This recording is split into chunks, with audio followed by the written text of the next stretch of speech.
भाग्य खेलुची सिंदूर खेल आज एपिसोड रे देखिए आयुष्कर है बड़ एक्सीडेंट। हाँ दर्शक बंधु, लिपिका एवं परिवार लोक समस्ते मिसी आयुष को बर्थडे पार्टी घर को सुंदर भाव सजाउछंती। केक ठारू आरंभ कर खाइबा पर्यंत सबकिछि रेडी हो जाइछे।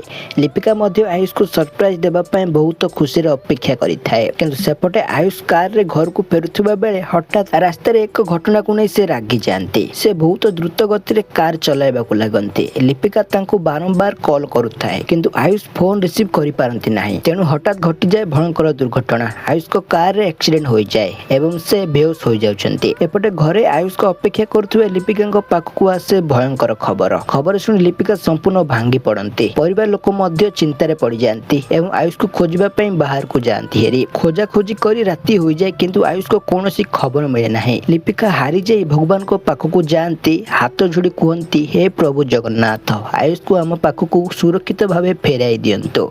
आ तापर घटे भयंकर चमत्कार। हठात आयुष घर को फेरी आसंती। तांको देखि लिपिका आखिरे लुह आसी जाए एवं से दौड़ी आयुष को पाखकु जाती।